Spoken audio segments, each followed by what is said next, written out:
গ্রেফতার শতদ্রু দত্ত। এবার তলব করা হলো তার ম্যানেজারকে। শতদ্রু দত্তর ম্যানেজার লালটু দাসকে তলব করেছে পুলিশ। ইভেন্ট ম্যানেজমেন্ট সংস্থার আরো 5 জন কর্মীকেও তলব করা হয়েছে কর্মী সুপ্রিয় দাশগুপ্ত, অমিত কুমারকে, আদিত্য দাস, সম্বরণ কর্মকার, মানালি ভট্টাচার্যকেও তলব করেছে পুলিশ। মেসির অনুষ্ঠানের আগের দিন হায়াত হোটেলে ম্যানেজারের সঙ্গে বৈঠক হয় পুলিশের। সেই বৈঠকে বিধিনিষেধ জানিয়ে দেওয়া হয়, কিন্তু বাস্তবে তা মানা হয়নি বলে দাবি করেছে পুলিশ। স্পষ্ট জানিয়ে দেওয়া হয়েছিল সমস্ত বিধিনিষেধ, যদিও পুলিশের দাবি বাস্তবে তা মানা হয়নি। কিভাবে স্টেডিয়ামের ভেতরে জলের বোতল ঢুকলো তারও তদন্ত শুরু হয়েছে বলে সূত্রের খবর। আমাকে আমি মানে অনেকদিনের বন্ধু, এক পাড়াতেই থাকি, বহুদিনের বন্ধু হিসেবেই আমি সঙ্গে যখন যেরকম পারি হেল্প করি। আমার কোনো আদার্স কোনো রকম ইনভলভমেন্ট নেই। আমাকে ওই টিকি টাকা যে পার্টটা ছিল বাচ্চাদের খেলানোর, এজ এ কোচ আমার থাকার কথা ছিল, আমি ছিলাম মাঠের মধ্যেই এবং চেষ্টা করেছি, কিন্তু আমাদের ইভেন্টটা দুর্ঘটনাবশত হলো না, যেটা দুর্ভাগ্য আমাদের। ইভেন্টটার আগেই দেখলাম ভিড়ভাড়টা হয়ে একটা অশান্তি হয়ে পরিবেশটা অন্যরকম হয়ে গেল। তো বাচ্চাদের সেফগার্ড করার জন্য আমি বাচ্চাদের নিয়ে বেরিয়ে গেছিলাম মাঠ থেকে। আমরাও বুঝতে পারলাম, আমি তো চেষ্টা করলাম, বাচ্চারা 2-3 বাচ্চাদের প্র্যাকটিসও শুরু করালাম ওর ম্যানেজার যেরকম বলেছিল, কিন্তু তারপরে দেখলাম ভিড় এসে যাচ্ছে। যতবার দুবার আমাদের দিকে এসেছিল, কিন্তু আমরা আবার জোগাড় করে করে যেই শুরু করতে যাচ্ছে আবার ভিড় হয়ে যাচ্ছে, বন্ধ হয়ে। আমাদের বাইরে তো দেখলাম বেশ সুন্দরভাবে হয়েছে ইভেন্টগুলো, বাচ্চাদের খুব সুন্দর ইভেন্ট হয়েছে বাইরে। আমাদের দুর্ভাগ্য আমরা এটা করাতে পারলাম না বাচ্চাদের।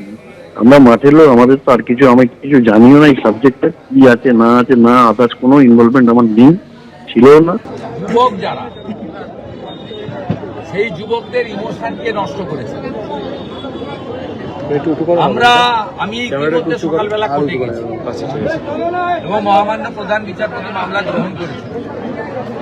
আমি আমার লয়ারকে অ্যাডভাইস করেছি শুনানির সময় এই গ্রেপ্তার বন্ধ করার জন্য এফআইআর এর উপর স্টে চাই। খুব অন্যায় করছে।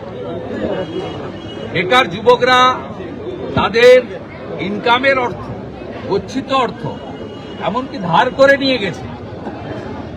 তারা মেসি ভক্ত, তাদেরকে উল্টে গ্রেপ্তার কেন করছে? আর আপনার অরূপ বিশ্বাস, সুজিত ঘোষ কেন বাইরে আছে? আপনি আগে অরূপ বিশ্বাসকে গ্রেপ্তার করুন। এটা যেটা হচ্ছে ইয়াং জেনারেশনের সঙ্গে, এর ফলাফল কিন্তু খারাপ হবে।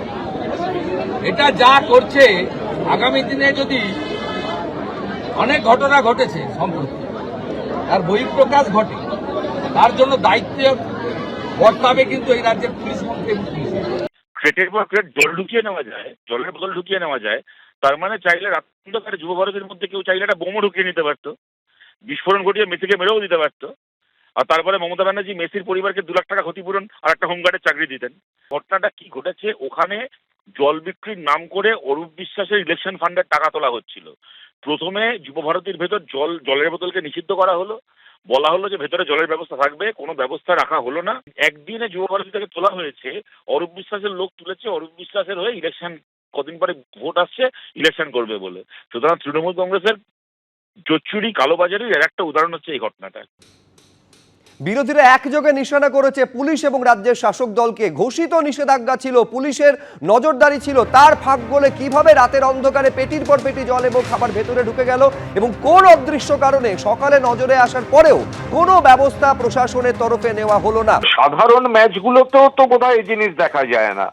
আবার শোনা গেছে সেগুলো আবার বহুমূল্য ছিল, বহুমূল্য। তো এখন আয়োজকদের তরফে তো বিরাট গাফিলতি বারবার দেখা যাচ্ছে। তারা কোনো ধরাকে সরা জ্ঞান করেছেন।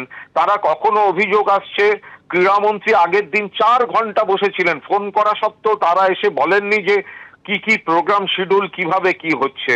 আবার পুলিশের বৈঠকগুলো তারা সিরিয়াসলি নেননি, একটা চরম ঔদ্ধত্য দেখিয়ে বেরিয়েছেন। এবার রাতে যদি তারা এসব পারমিশন দেন বেশি মুনাফার জন্য, এগুলো গরিত অপরাধ।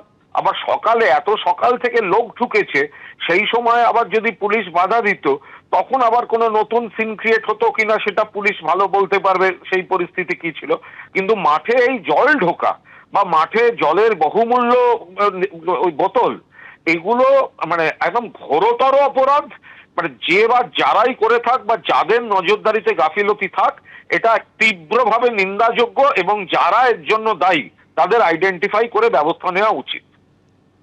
পুলিশের ভূমিকা নিয়ে একেবারে প্রথম দিন থেকে প্রশ্ন উঠতে শুরু করেছিল, যে প্রশ্ন আরো মাত্রা পেয়েছে পুলিশের এই আজব সাফাই সামনে আসার পর। এ নিয়ে প্রাক্তন পুলিশ কর্তা সলিল ভট্টাচার্য কি বলছেন দেখুন। প্রত্যেকটা গেটে সিকিউরিটি ছিল না, প্রত্যেকটা গেটে পুলিশ গার্ড ছিল না, পুলিশ অ্যারেঞ্জমেন্ট হয়নি, তখন কেন আটকালো না? যে জলের বোতল নিয়ে যাওয়া হচ্ছে, যখন ঢুকে যখন র্যাম্প্যান্ট যখন বিক্রি হচ্ছে, যখন ব্ল্যাক হচ্ছে জল, খাবার বিক্রি হচ্ছে, তখনও তো কিছু অ্যাকশন নিল না। যখন র্যাম্পেজ হয়ে গেল, যখন গন্ডগোল হয়ে গেল, যখন মেসি আধ ঘন্টা থেকে যখন থাকতে পারলেন না, একটা গ্লোবাল আইকন সে লোকটা যখন পালিয়ে পথ পাচ্ছে না, তারপরে পুরো জিনিসটা পুরোটা প্যান্ডেমোনিয়াম হয়ে গেল। সারা বিশ্বে একটা ভারতবর্ষের নাম, পশ্চিমবাংলার নামে একটা কালো দাগ পড়ে গেল। এখন বলছে এখন পুলিশ রিট্রিট করছে, ব্যাকআউট করছে। ডিসি তো পরিষ্কার পিসি করেছেন, পিসিতে পরিষ্কার বলেছেন যে আমরা কোনো জল বা কোনো জলের বোতল নিয়ে কেউ যাবেন না, অন্যান্য কিছু নিয়ে যাবেন না, তো বলেছেন তো সেটা। এখন ব্যাকআউট করার তো কোনো অর্থ হয় না, রিট্রিট করছে তার মানে পুলিশ। এটা চরম মিথ্যাচার। এবিপি আনন্দ, এগিয়ে থাকে, এগিয়ে রাখে।